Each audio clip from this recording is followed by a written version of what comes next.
Luogo è in inferno detto Malebolge, tutto di pietra di color ferrigno, come la cerchia che d'intorno il volge.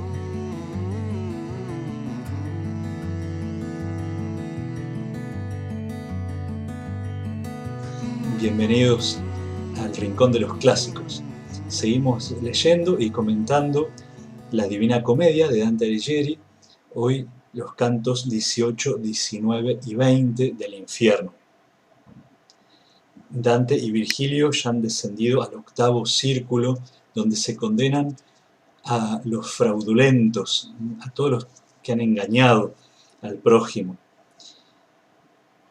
Lo describe con este nombre, fosa maldita o malebolge, en un término que acuña el mismo Dante. Y lo describe como sucesivos fosos, como 10 fosos que rodean a un castillo, el castillo de Lucifer, que es un castillo invertido, ¿no es cierto? En vez de ascender, se está descendiendo, y está la fortaleza de Lucifer más hacia lo profundo. Pero en este octavo círculo, Dante va a ir pasando por los puentes que unen un foso con otro. De manera que podemos imaginar las fosas de un castillo medieval, pero 10 fosas circulares con puentes que van todos hacia el centro, donde está el gran hoyo donde hay que seguir descendiendo. Por estos puentes va pasando con Virgilio y van asomándose hacia el interior de las fosas que configuran los distintos castigos a los distintos tipos de fraude. En el primer foso encuentra a los rufianes, es decir, los que han engañado a las mujeres de distintas maneras, vendiéndolas, prostituyéndolas, seduciéndolas y abandonándolas. Aquí Dante los distingue entre los que las han seducido, las han engañado a cuenta de otros, y los que las han engañado para sí mismos, para beneficio propio. En el fondo estaban desnudos los pecadores. De la mitad para acá venían en dirección contraria a nosotros, de la mitad para allá en la misma, pero con paso muy veloz, como los romanos ordenan la multitud el año del jubileo, y por el puente ha de pasar en dos direcciones opuestas, pues de un lado todos miran el castillo y van hacia San Pedro, y del otro van hacia el monte. Se refiere aquí Dante a que en los años de peregrinación, en el jubileo del 1300, como hay tantos peregrinos hacia Roma, se dividen, el puente que mira al castillo Sant'Angelo, en dos vías, una que va hacia el castillo y hacia la Basílica de Pedro, y la otra que va hacia el Janículo, ¿no? Hacia el monte que está del otro lado. En estas dos direcciones se mueven, en este caso, estos dos tipos de rufianes. Acá y allá, sobre la roca sombría, vi demonios cornudos con grandes látigos, que golpeaban cruelmente las espaldas de los condenados. ¡Ay, cómo los hacían saltar al primer golpe! Ninguno esperaba el segundo ni el tercero. Irónicamente, Dante coloca aquí demonios cornudos, es decir, que hace referencia explícitamente al término cornudo de la antigüedad medieval, como lo entendemos hoy también en el habla popular, a los maridos engañados, precisamente traicionados por estos rufianes. ¿Cómo se ha hecho esta asociación entre los cornudos y los maridos engañados? Sería interesante investigarlo etimológicamente y filológicamente. Algunos opinan que es probable que se haya vinculado al buey, un poco con sus cuernos, con la bobería, ¿no? El bobo viene justamente de buey, y acá venga esta asociación un poco ridícula ya desde la antigüedad. Allí se encuentra con Benedico Caccianemico, un personaje famoso de Bolonia que había vendido a su propia hermana, al marqués de Este, el señor de Ferrara. Dante le dice: ¿qué te ha traído a tan picantes salsas? Porque las salsas era un lugar de Bolonia donde se azotaba a los malhechores. Y me respondió: de mala gana lo digo. pero me obliga a ello tu manera de hablar, que me recuerda a mi antigua vida. Yo fui el que llevó a la bella Gisola a satisfacer el gusto del marqués. Cuéntese como se quiera el torpe suceso. Y no soy yo solo el boloñés que aquí llora, antes bien, está tan lleno de ellos este lugar, que no hay tantas lenguas que digan sipa entre el Sabena y el Reno. Es decir, que en la región de Boloña no hay tantos boloñeses como boloñeses ya condenados en el infierno por rufianes. La palabra sipa sería el modismo lingüístico de esa región para decir cia. Y si de esto quieres dar testimonio, acuérdate de nuestra infame avaricia. Lo han hecho por avaricia precisamente. Cuando esto decía, le golpeó un demonio con su látigo y exclamó: «Anda, rufián, que aquí no hay mujeres vendidas». Continúa mirando y ve venir a uno de regio aspecto. Virgilio le dice: «Es Jasón, que con valor y astucia privó a la Cólquida del vellocino de oro. Pasó por la isla de Lemnos después de que las audaces mujeres despiadadas a todos sus hombres dieran muerte. Allí con artificios y pulidas palabras engañó a Isipila, la jovencita que antes había engañado a las demás. Dejóla allí grávida y abandonada, y por tal culpa se le condena en este martirio, que vale también de venganza a Medea. Con él van los que cometieron el mismo delito, y esto te baste saber del primer foso». Si recuerdan, Jasón es este personaje de la mitología griega que hace el viaje con los argonautas, el viaje hacia Oriente, a la ciudad de Cólquida, para recoger ahí el vellocino sagrado, el vellocino de oro. Un vellocino es la piel curtida del vellón, de una cabra, de un animal, que se curte dejando el vellón precisamente, de manera que sirve de abrigo, por ejemplo. Y en este caso era el vellón de un carnero sagrado enviado por los dioses para rescatar a unos niños también, bueno, otro mito.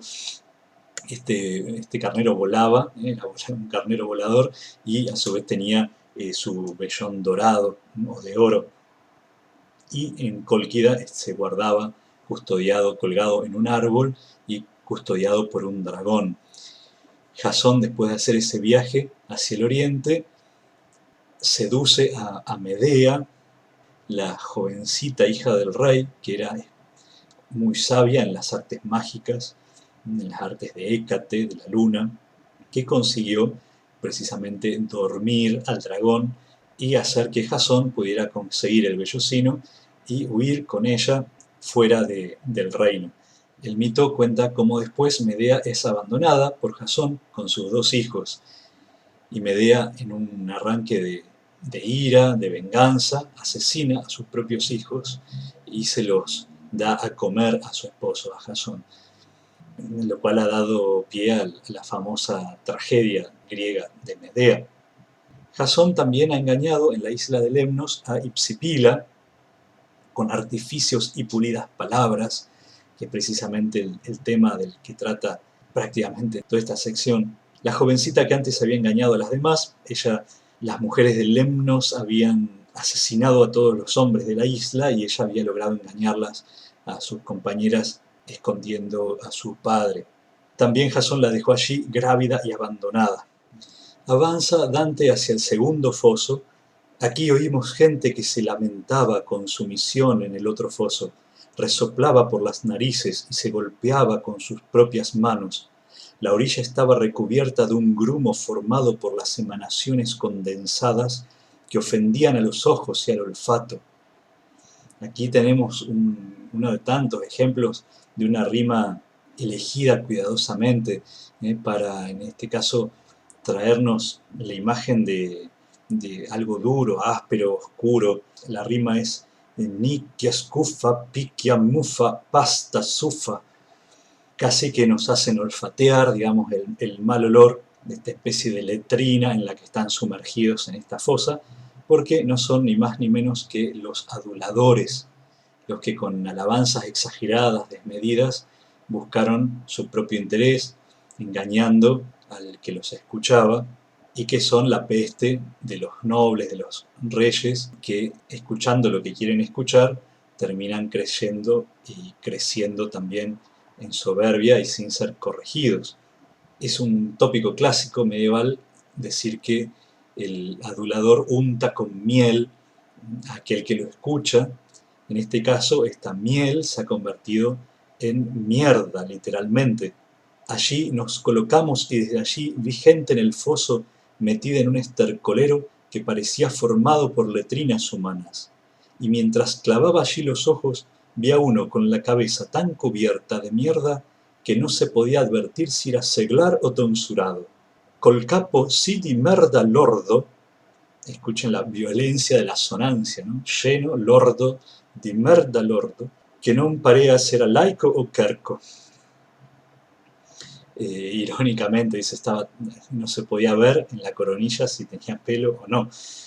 En este canto el lenguaje también se vuelve cada vez más bajo, más vulgar, más material, más grosero, podemos decir así también.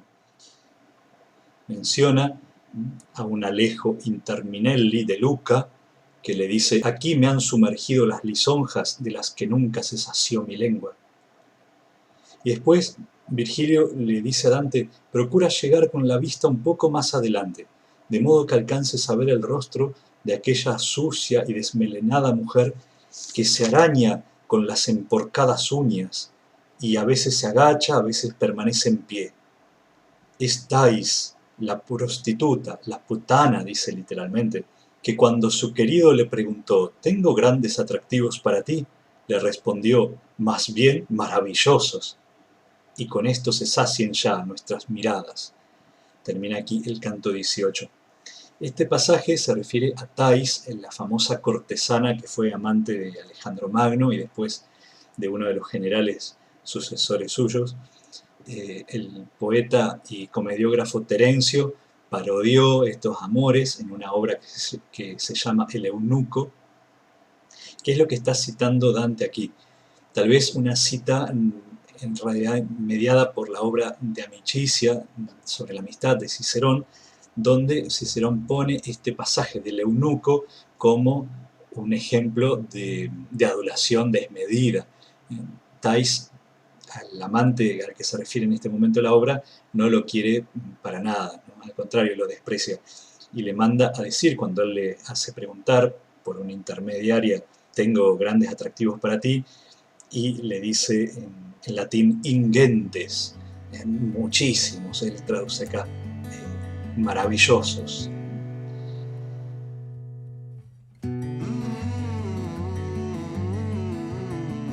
Pasamos al canto número 19, donde en esta tercera fosa se castiga a los simoníacos. El término simoníaco designa al que ha comerciado con lo sagrado, ha vendido lo que no era suyo, lo que no podía venderse. El término viene de Simón el Mago, este personaje que encontramos en los Hechos de los Apóstoles, capítulo 8, versículos del 9 al 20. Un Simón, el Mago, que parece como el opuesto a Simón Pedro, el jefe de los apóstoles, el primero entre los apóstoles. Simón el Mago pretende, al ver los milagros que hacen los apóstoles, pretende comprarles el Espíritu Santo, es decir, que lo ordenen a él también como sucesor de los apóstoles, ¿no? Esta imposición de las manos que realizaban los apóstoles para transmitir esta autoridad, este carisma episcopal, Simón el Mago quiere pagar por él. Obviamente, en los Hechos de los Apóstoles no lo consigue, pero con el tiempo sabemos que muchas personas, especialmente en la Edad Media, en tiempos de Dante, compraban este sacramento y se hacían ordenar obispos. Actualmente hablamos de la simonía referido, por ejemplo, a la venta de objetos bendecidos. Si el agua está bendecida, si una medalla, una cruz están bendecidas, no se pueden vender, porque parecería que se está vendiendo la bendición que está unida al objeto. Pero en la antigüedad esto era especialmente grave porque se jugaba no con un simple sacramental, lo cual ya es grave en sí, sino con un sacramento y uno tan noble como el orden sagrado. Para los que les gusta el cine antiguo, recordarán aquella película El Cáliz de Plata del 54, donde Paul Newman actuó por primera vez. Aparece allí estas antiguas historias y leyendas reflejadas en algunos evangelios apócrifos sobre este conflicto entre Simón Pedro y Simón el Mago, que se llevó incluso hasta Roma misma. Aparece ahí novelado este personaje. Dante comienza el canto número 19 con un apóstrofe, con una exclamación dirigida hacia Simón el Mago. Oh Simón Mago, oh míseros de sus secuaces, que las cosas de Dios, que deben ser inseparables de la bondad, vosotros rapazmente trocáis por oro y plata. Conviene que ahora por vosotros suene mi canto, pues en el tercer foso estáis. Ya estábamos en el foso siguiente, subidos en aquella parte de la escollera que cae exactamente sobre el medio. Oh suprema sabiduría, cuánto es el arte que muestras en el cielo, en la tierra y en el mundo maldito, y con cuánta justicia se reparte tu virtud. La divina sabiduría concede a cada uno lo que le corresponde, ¿no? Con esta antigua definición de la justicia. Por eso cada pecado tiene un castigo propio. Vi por los lados y por el fondo llena la piedra lívida de agujeros, todos redondos y del mismo tamaño. No me parecían menos amplios ni mayores que los que hay en mi bella iglesia de San Juan, hechos para pila de los que van a bautizarse.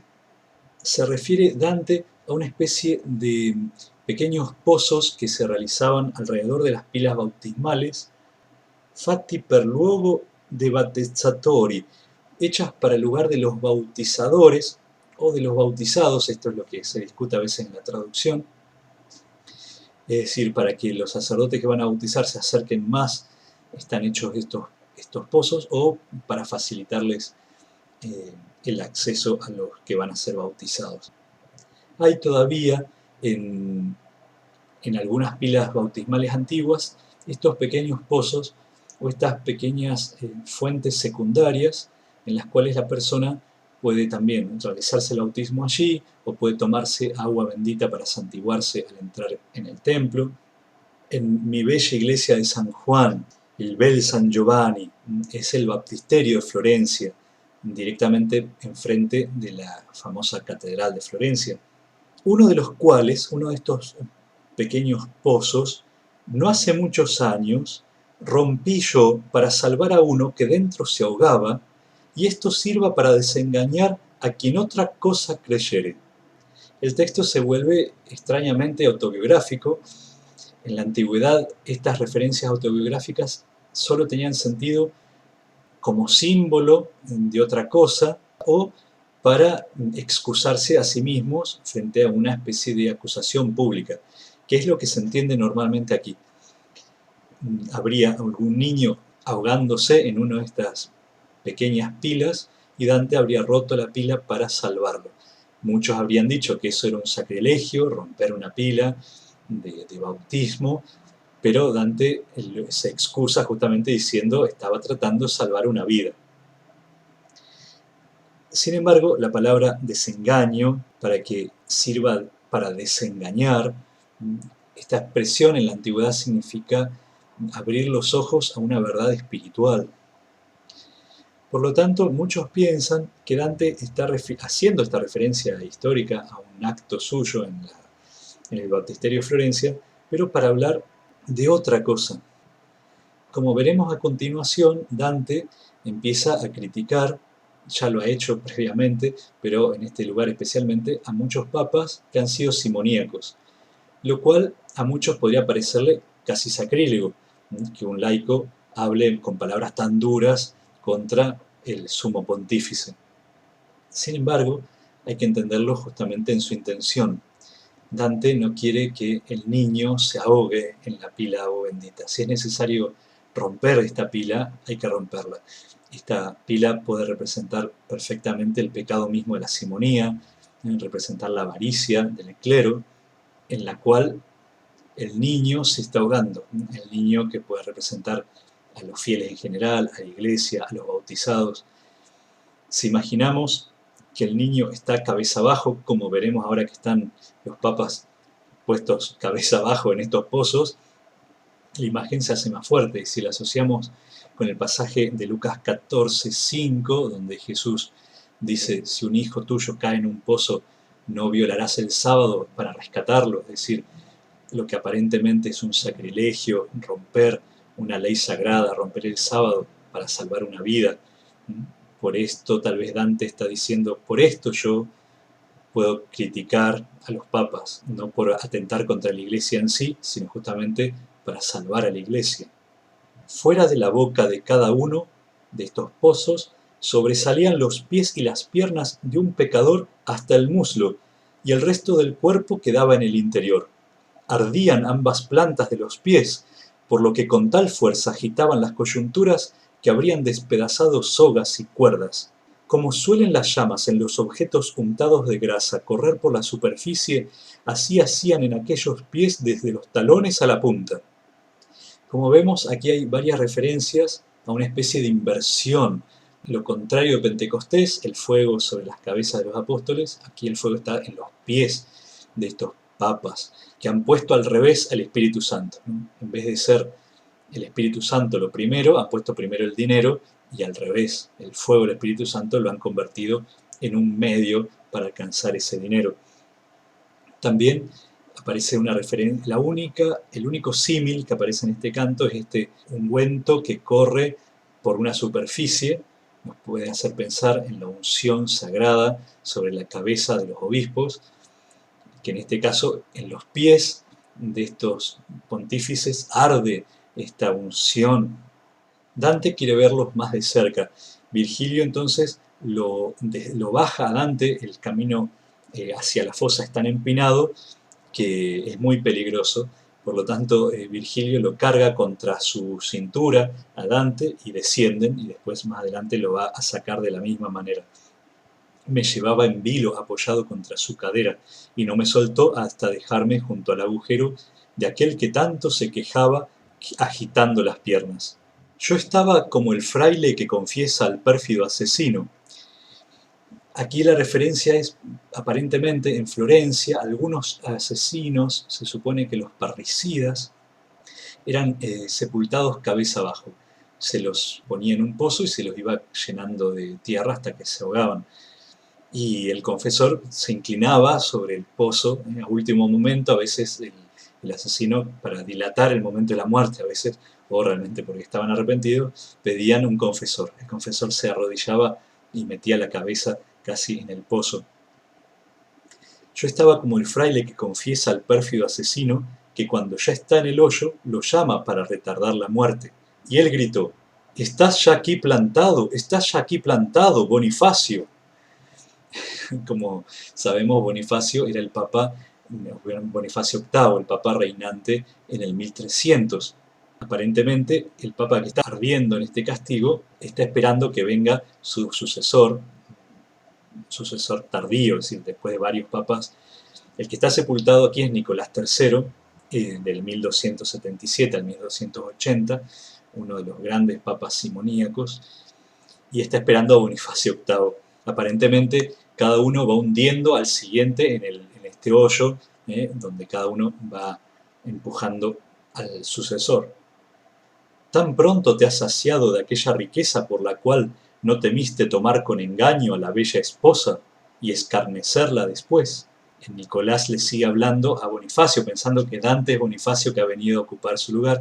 Le dice, ya estás muerto, te has saciado de la riqueza por la cual no temiste tomar con engaño a la bella esposa, es decir, desposarte con la diócesis de Roma. El sucesor de Pedro es el obispo de Roma. La bella esposa sería Roma o la iglesia misma. Entonces Dante le responde, no soy el que tú piensas, por lo cual el espíritu retorció los pies y después suspirando y con voz llorosa me dijo, pues ¿qué quieres de mí si tanto te importa saber quién soy, que para eso has llegado hasta esta orilla? Sabe que estuve revestido por el gran manto, el manto de la realeza pontificia, y tan de verdad me conduje como hijo de la Osa, era de la familia Orsini, y tan ávido me mostré de enriquecer a los osesnos, fue para su propio beneficio, el beneficio de su familia, que allá arriba el dinero metí en mi bolsa y aquí me han metido en esta. Debajo de mi cabeza están los que me precedieron en la simonía, aplastados por la hendida piedra. Allí caeré yo también cuando llegue el que yo pensaba que eras tú al dirigirte mi repentina pregunta. Pero no solamente eso, anuncia a uno que vendrá después de Bonifacio, porque tras él vendrá, por causa más vergonzosa desde el poniente, un pastor sin ley, tal que será preciso que nos cubra a él y a mí. Será un nuevo Jasón, como aquel del que se habla en el libro de los Macabeos, y lo mismo que con aquel fue débil su rey, con este lo será el que rige a Francia.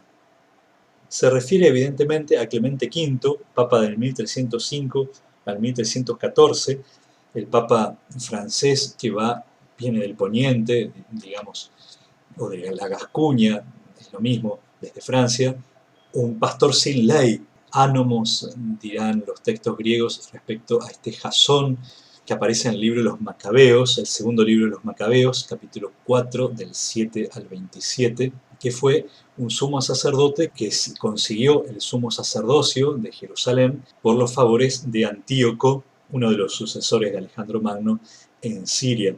De manera que es un ejemplo del Antiguo Testamento de simonía también. Con Clemente V va a comenzar lo que se llama la cautividad de la Iglesia o la cautividad babilónica de la Iglesia, porque hasta 1378 los papas estuvieron en Aviñón, en Francia, protegidos y de alguna manera controlados por los reyes de Francia. Dante, arrastrado por la indignación, le dice a Nicolás III: «Dime cuánto dinero le pidió nuestro Señor a San Pedro para ponerle las llaves en la mano. Por cierto que no le dijo más que sígueme». Ni Pedro ni los demás recabaron oro o plata de Matías cuando fue elegido para el puesto que perdió el alma traidora. Cuando Judas se suicidó, los apóstoles eligieron como sucesor a Matías y nadie le pidió dinero para ponerlo entre los apóstoles. Permanece ahí que estás bien castigado y guarda bien la mal adquirida moneda que te hizo ser tan audaz contra Carlos. Bueno, se refiere a Carlos de Anjou, probablemente. Una de las hijas de Carlos, el Papa quería casarla con un sobrino suyo. Y si no fuese porque me lo prohíbe la reverencia a las llaves soberanas que tuviste en tu frívola vida, usaría de palabras más graves aún, porque vuestra avaricia entristece al mundo oprimiendo a los buenos y elevando a los malvados. De vosotros, pastores, se acordó el evangelista cuando aquella que se sienta sobre las aguas fue vista por él prostituida ante los reyes.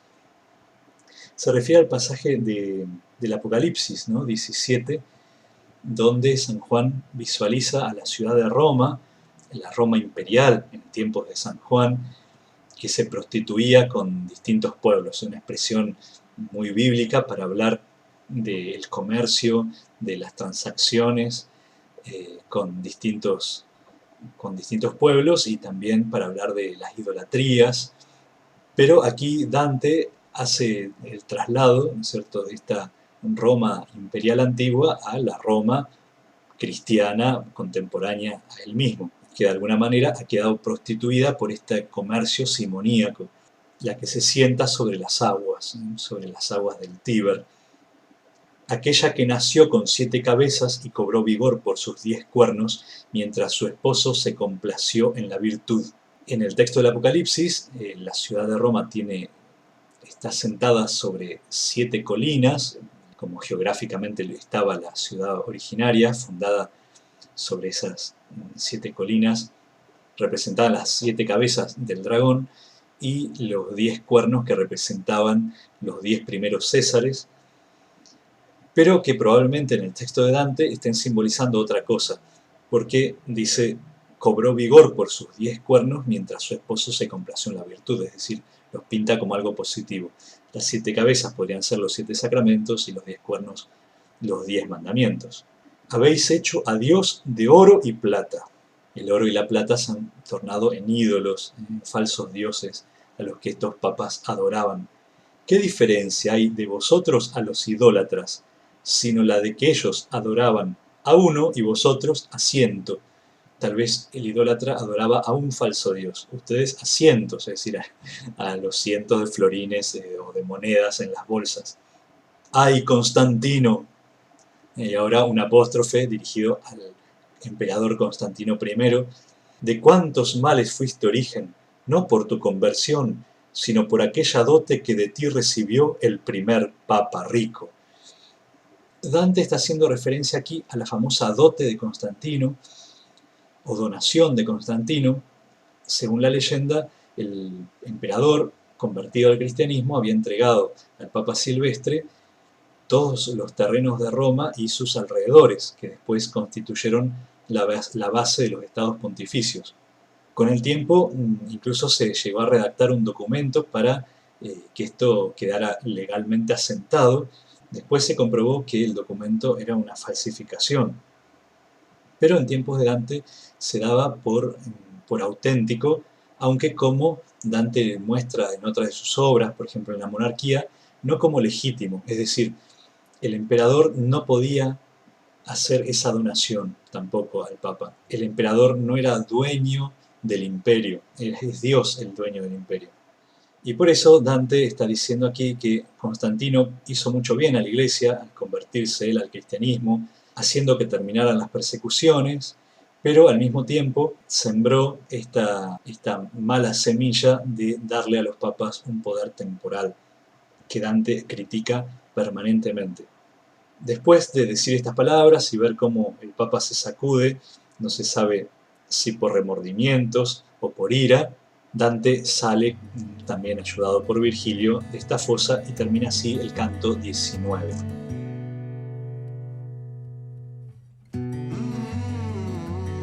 En el canto 20 llegamos con Dante y Virgilio al cuarto foso, donde se castiga a los adivinos, a los que han pretendido conocer el futuro y han engañado a otros diciendo que podía conocerse este futuro, especialmente los futuros contingentes, los que dependen de la libertad humana, cosa que es imposible conocerla sino por revelación divina, cosa que Dios hace cuando Él quiere, pero eso no puede ser controlado por ningún tipo de magia o de práctica adivinatoria. Aquí ven a gente que camina lentamente, llevando el paso de las procesiones, gente que lloraba en silencio, tachendo y lacrimando. Estos que eran tan charlatanes ahora solo tienen lágrimas y silencio. Cada uno estaba como del revés, desde la barba al principio del pecho, de modo que mostraban el rostro vuelto hacia la espalda y tenían que andar para atrás, pues les era imposible ver hacia adelante. Lo primero que podemos pensar es precisamente en este castigo de la adivinación, justamente como una manifestación de que no podían ver hacia el futuro. Por eso ahora tienen que caminar hacia atrás. Su cabeza mira hacia las espaldas. Tal vez a causa de alguna parálisis se quede alguien vuelto así del todo, pero yo no lo he visto ni creo que lo haya. Quizá también haya alguna referencia bíblica. Isaías 44:25 dice Dios: yo soy el que frustra a los mentirosos y el que enloquece a los adivinos, el que vuelve atrás a los sabios. En latín, convertens sapientes retrorsum, el que los da vuelta. Aparentemente podría inspirar, justamente asociado a esta falsa sabiduría de la adivinación, esta expresión del castigo. Dante llora al ver estas figuras tan torcidas y ve que ellos lloran y de una manera grotesca dice: las lágrimas bajaban hasta las nalgas por la hendidura que las divide. Virgilio curiosamente lo reprende por mostrar esta piedad. Aún eres tú uno de tantos necios. Aquí vive la piedad cuando está bien muerta. ¿Quién más malvado que aquel que mira con pasión los juicios divinos? Esto, por un lado, significa que ante un castigo justo no se puede mostrar una especie de piedad como si fuese inocente el que lo está sufriendo, pero por otro lado hace referencia a este «Cal judicio divin passion porta», el que lleva la pasión a los juicios divinos. Algunos piensan también que Dante se refiere a que los adivinos pretenden interpretar los juicios de Dios como si fueran fruto de pasiones humanas, por lo cual esta amonestación de Virgilio, ¿quién más malvado que aquel que mira con pasión los juicios divinos, o aquel que lleva pasión a los juicios divinos, no se refiere a Dante, sino a los adivinos? Reconocen entonces a varios adivinos de la antigüedad clásica, a Tiresias entre ellos, del que dice: el hombre que se convirtió en mujer, cambiando todos los miembros, y luego tuvo que separar con la vara las dos entrelazadas serpientes antes de recobrar el vello masculino. Recordemos en el mito, Tiresias, el sabio y adivino de Tebas, al encontrar dos serpientes apareándose, trató de separarlas con un bastón y en ese momento prodigiosamente cambió de sexo. Y más adelante, después de varios años, volvió a realizarlo y volvió a convertirse en varón. El mito en realidad es muy extraño y nadie lo puede explicar del todo. Tenemos ahí la evidente alusión al caduceo, que es el cetro que usa Mercurio también, como equilibrio entre fuerzas contrarias. Este paso también de lo masculino a lo femenino en un mismo personaje, una ida y vuelta, que tampoco se sabe cómo interpretarlo, ¿no? Si positivamente o negativamente. Algunos opinan que este cambio de sexo de Tiresias en realidad responde a que había una tradición que afirmaba que Tiresias era una profetisa, una divina. Con el tiempo, cuando aparece la leyenda de Tiresias como varón, bueno, hubo que compaginar estas dos versiones. En muchos templos griegos, las pitonisas, las adivinas, seguían siendo mujeres y los sacerdotes varones eran los encargados de interpretar sus oráculos. Aparece finalmente una famosa adivina llamada Manto, Mantus en latín, vinculada por la leyenda al origen de la ciudad de Mantua. Recordemos que Virgilio era mantuano. Virgilio en la Eneida dice que Mantua fue fundada por Ocno, un hijo de Manto, que a su vez es hija de Tiresias. Ahora Virgilio cuenta otra historia. El Virgilio como personaje en la Divina Comedia cuenta una historia diferente. Dice: y aquella que se cubre los pechos, que tú no ves, con las trenzas sueltas, Dante no le ve los pechos porque ella viene caminando de espaldas, así que Dante le ve las espaldas. Y tiene velloso el resto de la piel, fue Manto, que rodó por muchas tierras hasta que por fin se detuvo en la que yo nací, por lo cual me place que me escuches. Después de que su padre dejó esta vida y fue dominada la ciudad de Baco, es decir, Tebas fue dominada, ella escapó de Creonte, del tirano de la ciudad. Ella anduvo mucho tiempo por el mundo. Al norte de la bella Italia existe un lago al pie de los Alpes que cierran a Alemania sobre el Tirol, que tiene por nombre Benaco. Por 1000 fuentes, creo, y aún por más se alimenta el agua de este estanque. Lugar hay en el medio donde los pastores de Trento, Brescia y Verona, es decir, los 3 obispos, podrían echar la bendición.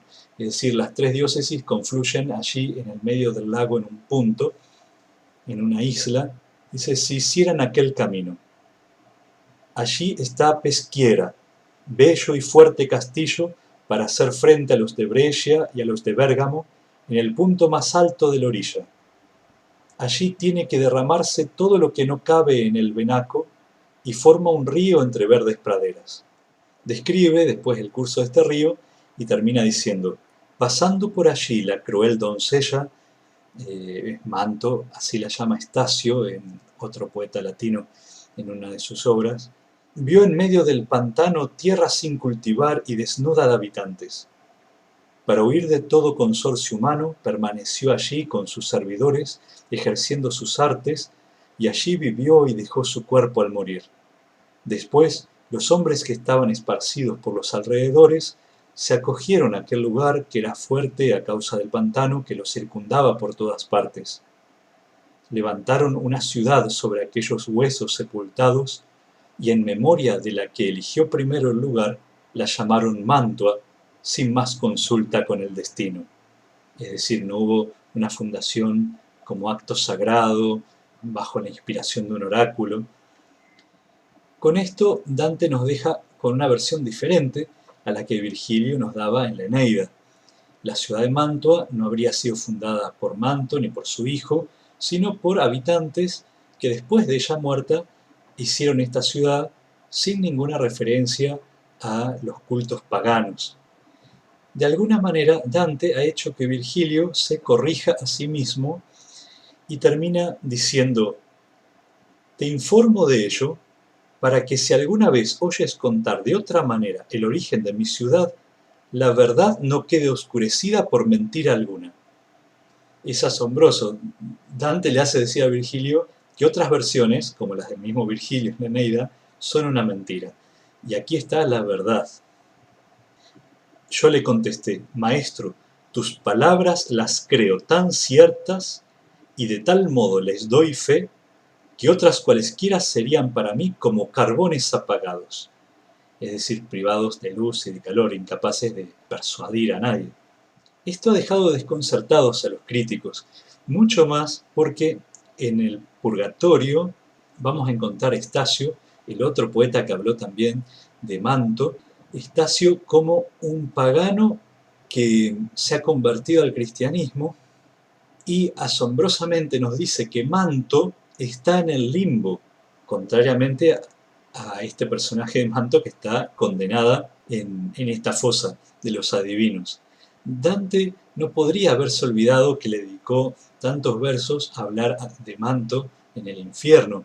Por lo tanto, se supone que esta contradicción entre la Manto que menciona Virgilio y que está en el infierno y la Manto que menciona Estacio y que estaría en el limbo, es una contradicción buscada por Dante, querida por Dante, donde nos quiere llamar la atención sobre algo. ¿Sobre qué cosa? Bueno, uno de los supuestos de los críticos es que Dante está haciendo aquí una especie de revisión o de crítica de la literatura clásica en general. Ya desde el principio de este canto 20, donde hay una tercina que ha irritado siempre a los críticos porque parece que dice una especie de banalidad. Dice: a nuevos suplicios debe referirse mis versos ahora y hallar en los sumergidos en lo profundo materia para el canto 20 de la primera parte. Casi está diciendo: estoy escribiendo este canto número 20 en la primera parte, que es el infierno, y parece que no dice nada en particular, pero en este terceto se piensa que es una alusión al comienzo del libro de las Metamorfosis de Ovidio, que comienza de una manera semejante. Hay otra referencia a la Eneida, donde esta expresión de los sumergidos aparece en la Eneida, el famoso libro sexto de la Eneida, el verso 267, y donde Dante habla de el canto, palabra que algunos piensan que se acomodaría más a una tragedia que a una comedia. Quizá Dante esté diciendo que aquí hay una tragedia, que es la tragedia de los adivinos, o que el infierno en general es más trágico, aunque toda la obra finalmente está envuelta en una comedia, porque ya dijimos que tiene un buen final. Todos estos elementos hacen pensar que Dante está oponiendo o mostrando estas dos imágenes de la antigüedad, Virgilio y Estacio, las dos mantos, la manto de la cual habla Virgilio y la manto de la cual habla Estacio. Una representaría la antigüedad clásica como llena de orgullo, que se cree capaz de adivinar el futuro. Recordemos que el mismo Virgilio muchas veces se vincula a las artes adivinatorias. En la Edad Media era clásico pensar que Virgilio había sido un mago por distintas razones, pero también entre estas razones el mismo Virgilio abonaría esta idea diciendo que él proviene de una ciudad fundada por una familia de adivinos. Este paganismo que representaría un mundo alejado de Dios, un mundo lleno de soberbia, sin la gracia, que no alcanza la salvación. Y por otro lado, Estacio, que representaría este mismo mundo, esta misma manto, pero en su dimensión de preparación del cristianismo. Toda la antigüedad clásica parece reclamar la gracia, ¿no? El advenimiento de algo nuevo, el advenimiento de la palabra de Dios. Quizá por eso, dicen algunos críticos, Dante está, por un lado, haciendo que Virgilio se corrija a sí mismo.